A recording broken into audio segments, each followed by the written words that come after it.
खल के प्रीति जथा तिर नाये।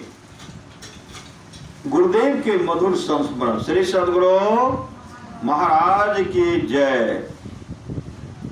किसी वृक्ष का एक पत्ता पीला पड़कर जमीन पर एक मिट्टी के ढेले के पास गिरा। श्री सद्गुरु। किसी वृक्ष का एक पत्ता पीला पड़कर जमीन पर एक मिट्टी के ढेले के पास गिरा।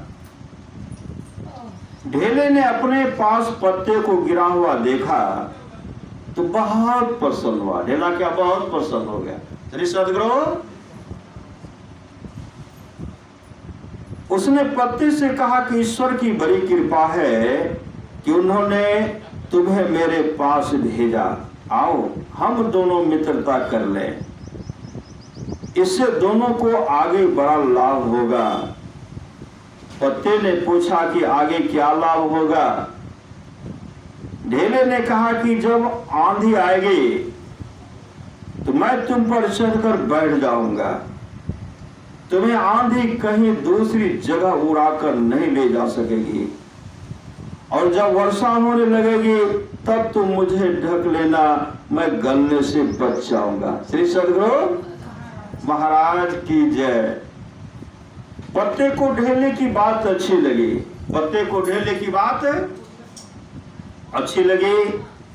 दोनों ने मित्रता जोड़ ली और वे अपने अपने जीवन की सुख दुख भरी कथाएं कहते सुनते हुए आपस में प्रेम पूर्वक रहने लगे। दोनों के साथ साथ रहते हुए कई बार वर्षा आई और कई बार आंधी भी। विपत्ति की इन घड़ियों में दोनों एक दूसरे की रक्षा करते रहे। एक बार संयोग से अचानक आंधी और वर्षा दोनों साथ साथ आ गई।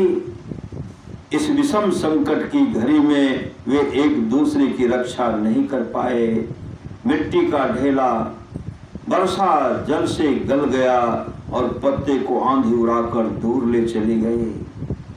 मित्रता की भी उम्र होती है। मित्रता की भी उम्र होती है। कभी न कभी ऐसी परिस्थिति आती है जब वह टूट जाती है। दुर्जन के साथ की गई मित्रता तो शीघ्र ही टूट जाती है।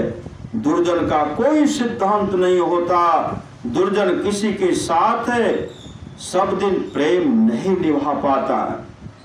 आश्रम में एक सज्जन रहते थे। दूसरे एक व्यक्ति आश्रम के समीप के मोहल्ले से प्रतिदिन सत्संग करने के लिए आश्रम आया करते थे। दोनों हम नाम थे, अर्थात दोनों का एक ही नाम था। संतों की विचित्र गति होती है। उनकी कब क्या मौज होगी कहा नहीं जा सकता। एक दिन प्रातः कालीन सत्संग समाप्त हुआ। गुरुदेव उन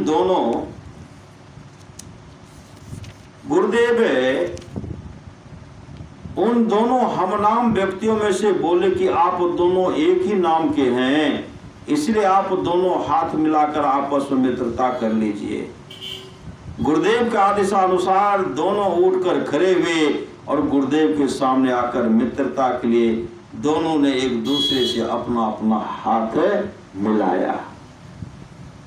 अब दोनों के बीच आत्मीयता दिनों दिन बढ़ने लगी। बढ़ते बढ़ते वह बहुत गहरी हो गई। कई वर्ष तक दोनों की मित्रता बड़े प्रेम पूर्वक निभी, परंतु अंत में कोई कारण उपस्थित हुआ जिससे मित्रता टूट गई। श्री सद्गुरु की जय।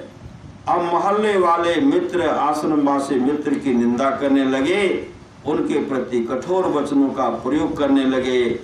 आश्रमवासी मित्र बड़े सहनशील और समझदार थे।